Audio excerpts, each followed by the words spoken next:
پاکستان میں international cricket کی بحالی روکنے کے لیے بھارت کی جانب سے ایک اور گھناؤنی سازش کی گئی ہے جو بے نقاب اور ناکام ہو گئی۔ پاکستان کے دورے پر آئی ہوئی آسٹریلوی کرکٹ ٹیم کے ایک رکن کے خاندان کو انسٹاگرام پر دھمکی آمیز پیغامات بھیجے گئے جن میں انہیں پاکستان کا دورہ کرنے پر خطرناک نتائج بھگتنے کی دھمکی دی گئی ہے۔ قابل ذکر ہے کہ اس طرح کی حساس معلومات تک رسائی اور ترسیل صرف خفیہ ایجنسیز کے پاس ہی ہو سکتی ہیں، جسے صاف ظاہر ہوتا ہے کہ پہلے کی طرح اس بار بھی بھارتی حکومت کے ایما پر یہ سازش رچائی گئی۔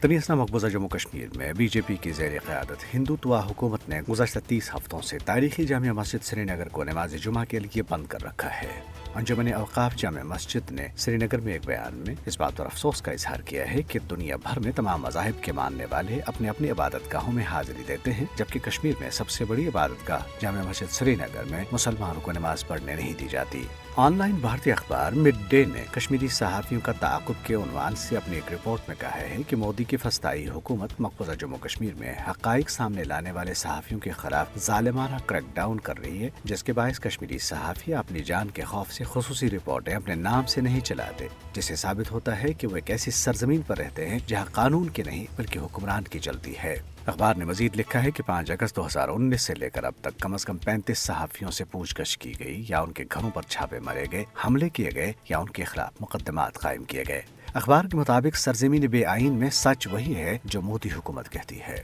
کل جماعتی حریت کانفرنس آزاد جموں کشمیر شاخ کے کنوینر محمد فاروق رحمانی نے کانفرنس کے نائب چیئرمین غلام احمد گلزار کی گرفتاری کی شدید مذمت کرتے ہوئے خبردار کیا ہے کہ بھارت کی طرف سے ایسی تمام انتقامی کارروائیوں سے مقبوضہ علاقے میں پہلے سے کشیدہ صورتحال مزید خراب ہو جائے گی۔ انقرہ میں قائم economic and social research centre کے صدر استاذ ریکائی کوٹان نے کہا ہے کہ کشمیر کا تنازع صرف بھارت اور پاکستان کا نہیں بلکہ پوری امت مسلمہ کا ہے۔ یہ بات انہوں نے انقرہ میں ڈاکٹر غلام نبی بھائی کی قیادت میں کشمیری وفد سے ملاقات کے دوران کہی۔ بھارتی ریاست کرناٹک کے شہر بیجے پور میں بجرنگ دل سے وابستہ ایک خاتون کارکن پوجا نے ایک تقریب کے دوران کھلے عام مسلمانوں کی نسل کشی کی دھمکی دیتے ہوئے کہا ہے کہ حجاب پہننے والوں کے ٹکڑے ٹکڑے کر دیے جائیں گے۔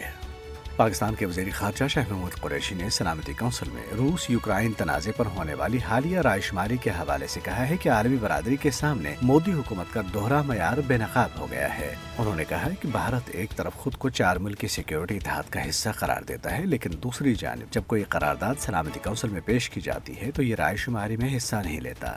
ادھر بھارتی اخبار دی ہندو میں شائع ایک مضمون میں کہا گیا ہے کہ بھارت نے روس یوکرائن تنازع پر اپنے موقف میں اصولوں پر مفادات کو ترجیح دی ہے، جس سے اس کی ایک قابل ذکر قوت بننے کی صلاحیت ہی ختم ہو کر رہ گئی ہے۔